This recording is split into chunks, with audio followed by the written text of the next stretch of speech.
नमस्कार दोस्तों, स्वागत है आप सभी का आपके अपने YouTube चैनल सक्सेस मंत्रा में दीपक राय में। दोस्तों, वीडियो में आगे बढ़ने से पहले एक बहुत ही उपयोगी जानकारी। अनअकैडमी इंडिया के लार्जेस्ट लर्निंग प्लेटफॉर्म की तरफ से देखिए आप सभी छात्रों के लिए यूपी पीसीएस प्रीलिम 2020 का फ्री मॉक टेस्ट चैंपियनशिप बिल्कुल निःशुल्क है। आप इसमें पार्टिसिपेट कर सकते हैं। हज़ारों की संख्या में छात्रों ने यहाँ पर पार्टिसिपेट किया है। इस टेस्ट की आप वेन्यू देख सकते हैं, कब कब यहाँ पर टेस्ट है। पूरी जानकारी वीडियो डिस्क्रिप्शन बॉक्स में लिंक है, वहाँ पर आपको मिल जाएगी। कैसे आप इसमें ज्वाइन हो सकते हैं, कैसे पार्टिसिपेट कर सकते हैं और अपनी तैयारियों को और भी अच्छा बना सकते हैं। तो चलिए आज के वीडियो में हम आगे दोस्तों, आज का पहला प्रश्न है आप सभी के सामने। यहाँ पर देखिए, निम्नलिखित में से कौन सा शब्द तत्सम नहीं है। यानी कि आप देख सकते हैं यहाँ पर 3 तत्सम है, एक तद्भव होगा यानी कि वो। तो देखिए कपाट की बात करें, ये आपका क्या है, तत्सम है, ठीक है। जिसका तद्भव अगर आप देखें तो किवाड़ होता है। कीटक क्या है, ये तत्सम है, इसका तद्भव देखें तो कीड़ा होता है। कुंभकार ये तत्सम है, इसका अगर आप तद्भव देखें कुम्हार होता है। जबकि कूंची ये क्या है, ये तद्भव है, तत्सम नहीं है। कूंची का तत्सम कूर्चिका होता है, ध्यान रखेंगे, कूर्चिका होता है। चलिए दूसरे प्रश्न की ओर बढ़ते हैं। दूसरा प्रश्न देखते हैं, निम्नलिखित में से कौन सा शब्द समूहवाचक संज्ञा नहीं है।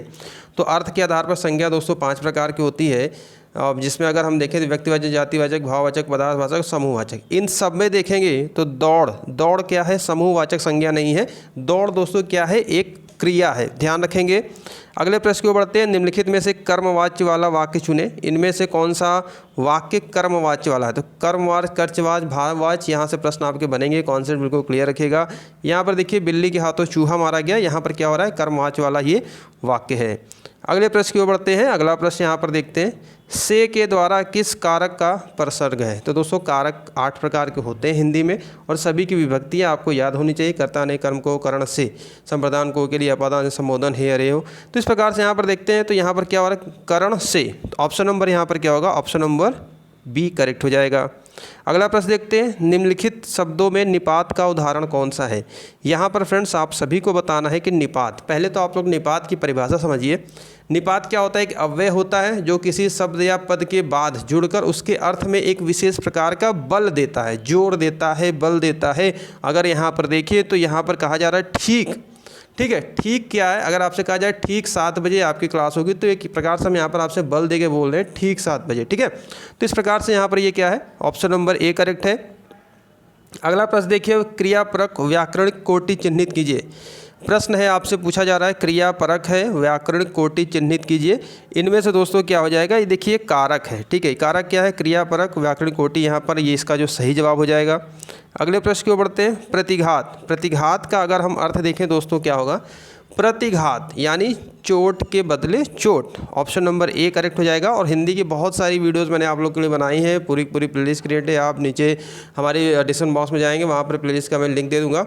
और आगामी लेखपाल की भर्ती होगी, यूपीएसआई की होगी, इन सब के लिए बहुत ही इंपॉर्टेंट ये सभी प्रश्न हैं आप सभी के लिए। रेगुलर आप लोग यहाँ पर वीडियोज़ आप लोग को दी जाती है। त्रिकालज्ञ, चलिए त्रिकालज्ञ का अगर हम यहाँ पर अर्थ देखें दोस्तों क्या होगा, त्रिकालज्ञ। तो यहाँ पर आप देख सकते हैं कि यहाँ पर क्या होगा, सर्वज्ञ होगा। ऑप्शन नंबर यहाँ पर क्या होगा, ऑप्शन नंबर डी इसका सही होगा, त्रिकालज्ञ। अगला प्रश्न है दोस्तों आप सभी के सामने, सीमा कुत्ते से डरती है, इस वाक्य में कौन सा कारक है। चलिए बताइए, सीमा कुत्ते से डरती है। देखिए, जहाँ कहीं भी भय और रक्षा का भाव निकल के आए दोस्तों, वहाँ पर हमेशा और हमेशा अपादान कारक होता है, इस बात का ध्यान रखेंगे, ठीक है। सीमा कुत्ते से डरती है में कौन सा कारक है, अपादान कारक है, ठीक है। चलिए अगले प्रश्न की ओर बढ़ते हैं। अगर अपादान इन द सेंस आप देखें तो अलगाव का जहाँ पर भाव होता है, हिमालय से गंगा निकलती है, वृक्ष से पत्ते गिरते हैं, वहाँ पर अपादान है। लेकिन जहाँ कहीं इस तरीके से भी अगर भाव निकल के आए, भय और रक्षा के भाव में, तो वहाँ पर अपादान कारक आप लोग लगाएंगे। अगला प्रश्न देखते हैं, सदा एक वचन में प्रयुक्त होने वाला शब्द है। इनमें से कौन सा दोस्तों एक ऐसा शब्द है जो हमेशा और हमेशा एक वचन में प्रयुक्त होता है, वह है आपका सहायता।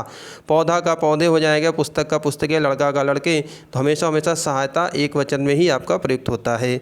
अगले प्रश्न की ओर बढ़ते हैं। अगला प्रश्न देखिए क्या कह रहा है भाई, अगला प्रश्न कह रहा है, विशिष्ट अवसर पर विशिष्ट लोगों के समक्ष दिया गया विद्वतापूर्ण भाषण। अगर इसको एक शब्द में दोस्तों कहें तो ये क्या हो जाएगा। तो विशिष्ट अवसर पर ये ऐसा जो दिया गया भाषण होता है दोस्तों, अभिभाषण होता है, ध्यान रखेंगे। बहुत इंपॉर्टेंट प्रश्न है, ऐसे प्रश्न आपको हिंदी में अच्छा अंक दिलाते हैं, और इन सभी प्रश्नों की प्रैक्टिस आप लोग रेगुलर करते रहिए। ऐसे प्रश्न हम आपको प्रैक्टिस सेट देते रहते हैं। अय राकेश यहाँ आओ, इस वाक्य में कौन सा कारक है? तो आप देखते हैं, आप बता सकते हैं यहाँ पर क्या क्या किया जा रहा है, संबोधन बोला जा रहा है, ठीक है। ए राकेश यहाँ आओ, यहाँ पर क्या हो जाएगा, संबोधन कारक हो जाएगा। अगला प्रश्न दोस्तों आप सभी के सामने यहाँ पर देखिए, पृथ्वी के 3 ओर पानी वाला स्थान, इसको क्या कहेंगे दोस्तों? एक शब्द में अगर आपसे पूछा जाए तो पृथ्वी के 3 ओर पानी वाले स्थान को दोस्तों प्रायद्वीप बोला जाता है। Option number B. ले चला साथ में तुझे कनक ज्यों भिक्षुक लेकर स्वर्ण झनक। यहाँ पर देखिए अलंकार आपसे पूछा जा रहा है, तो देखिए अलंकार की अगर हम बात करते हैं दोस्तों, तो इसमें देखिए ऐसा अलंकार है, कौन सा अलंकार है? यहाँ पर उत्प्रेक्षा अलंकार है। ज्यों, जनहु, मनहु जहाँ पर अभी आए। रूपक मतलब जहाँ पर उपमेय उपमान का भेद आरोप होता है। उपमा जहाँ पर उपमा की जाती है। श्लेष जहाँ मतलब एक ही शब्द से कई अर्थ चिपके होते हैं। तो यहाँ पर आप देख सकते हैं पहचान इसकी आप ऐसे लगा सकते हैं, ज्यों, जानू, मनहु, इस प्रकार के जो शब्द मिलते हैं आपसे, वहाँ पर उत्प्रेक्षा अलंकार होता है। अगला प्रश्न दोस्तों आप सभी के सामने देखिए, विजयादशमी कौन सी संज्ञा है? देखिए बहुत ही महत्वपूर्ण ये सभी प्रश्न। देखिए यहाँ पर अगर आप देखेंगे तो ये एक प्रकार से व्यक्तिवाचक संज्ञा है दोस्तों। जहाँ कहीं भी आपके त्यौहार उत्सव आते हैं वहाँ पर भी क्या होता है, व्यक्तिवाचक संज्ञा आता है। चाहे महीनों के नाम हो तो इंडिविजुअल जहाँ कहीं भी हो वहाँ पर व्यक्तिवाचक होता है। चलिए आगे बढ़ते हैं, अगला प्रश्न देखते हैं। अगला प्रश्न हमारा क्या करें, धरित्री का तद्भव रूप क्या होगा? तो दोस्तों धरित्री का तद्भव रूप यहाँ पर देखें तो ये आपका धरती होता है। Option number A. नेक्स्ट प्रश्न है, भाषा के प्रमुख अव्यय बताइए। चलिए भाषा के प्रमुख अव्यय क्या क्या होते हैं? तो दोस्तों भाषा के जो प्रमुख अव्यय होते हैं, वर्ण, शब्द, पद, वाक्य। क्या हो जाएगा, वर्ण, शब्द, पद, वाक्य। ऑप्शन नंबर ए वाला ही यहाँ पर करेक्ट हो जाएगा। आगे बढ़ते हैं, लोकनायक में कौन सा समास है? लोकनायक, तो यहाँ पर आप दोस्तों देख सकते हैं लोक का नायक, तो यहाँ पर एक प्रकार से तत्पुरुष समास है, ठीक है। तत्पुरुष समास है। द्विगु समास में पहला पद संख्यावाचक होता है। द्वंद्व समास में दोनों पद प्रधान होते हैं। अव्ययी भाव में प्रथम पद प्रधान होता है। तो यहाँ पर क्या कह सकते हैं, लोकनायक में कौन सा है, तत्पुरुष समास है। चलिए आगे बढ़ते हैं, अगला प्रश्न देखते हैं। बिहारी हिंदी के अंतर्गत कौन सी बोली नहीं आती है?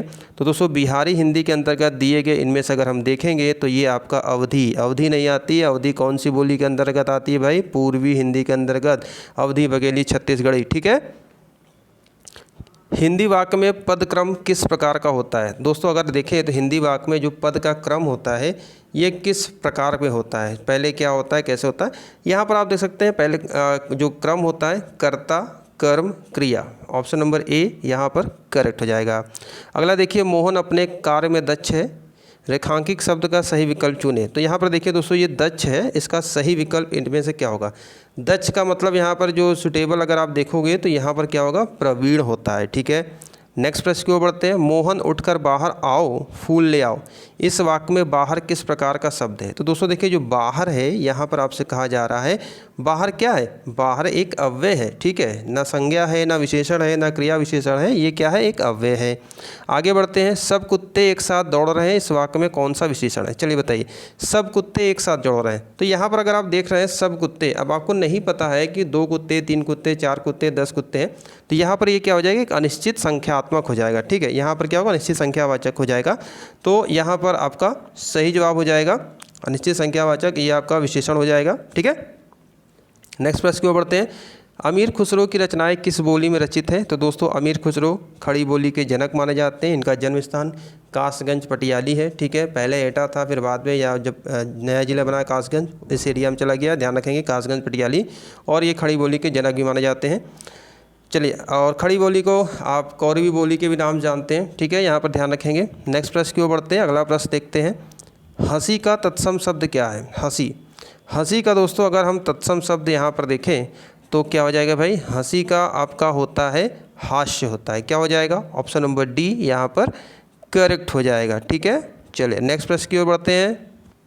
चलिए बहुत ज़बरदस्त प्रश्न है अगला भी देखिए। इस लड़की ने दही गिरा दी। अब इसमें से देखिए इस लड़की ने दही गिरा दी, ये अशुद्ध है, इसका शुद्ध 4 लिखे गए। इन चारों में से क्या होगा?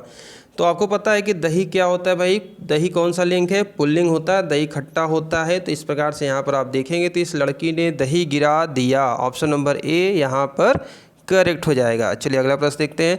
व्यर्थ का सही संधि विच्छेद क्या होगा? तो दोस्तों व्यर्थ का जो सही संधि विच्छेद होगा यहाँ पर क्या होगा, वी धन अर्थ हो जाएगा। और यहाँ पर जो संधि कार्य कर रही है, यण संधि कार्य कर रही है। ई का या, उ का वा, री का रा, ठीक है। ई का या यहाँ पर आप देख सकते हैं, तो यण संधि कार्य कर रही है, वी धन अर्थ व्यर्थ, नेक्स्ट प्रश्न की ओर बढ़ते हैं। अगला प्रश्न देखते हैं, ऊ ध्वनि का उच्चारण स्थान क्या है। अगर आप देखेंगे दिए गए ऑप्शन में ऊ ध्वनि का जो उच्चारण स्थान आपका दोस्तों निकल के आएगा, ये आपका कहाँ से निकल के आएगा, बिल्कुल कंठ से आएगा। ऑप्शन नंबर यहाँ पर क्या होगा, ऑप्शन नंबर ए करेक्ट हो जाए। अगला प्रश्न दोस्तों यहाँ पर देखिए, लंबोदर किस प्रकार का शब्द है। तो दोस्तों शब्द में अगर देखें तो रूढ़, यौगिक, योग रूढ़, आपको कॉन्सेप्ट क्लियर होना चाहिए। रूढ़ क्या होता है, ऐसे शब्द जिनका सार्थक खंड नहीं होता है, खंड करने पर वो कोई अर्थ नहीं देते हैं। यौगिक मतलब दो शब्दों से मिलकर बना हुआ, जैसे आप कह सकते हैं कि आपका रसोई घर, दूध वाला, पेपर वाला, अखबार वाला, इस प्रकार से ये यौगिक शब्द हो गए। योग रूढ़ में क्या होता है, किसी तीसरे का भाव निकल कर आता है। यहाँ पर आप देख रहे हैं कि लंबोदर, लंबा है जिनका उदर, अर्थात भगवान गणेश।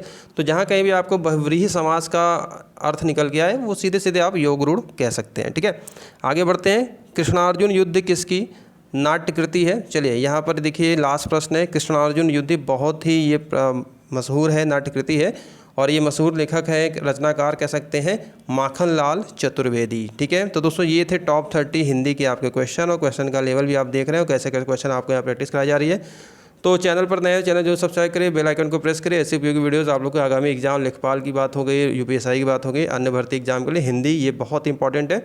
तो मिलते हैं नेक्स्ट वीडियो में। ठीक है, तो अभी के लिए इतना ही। Thank you.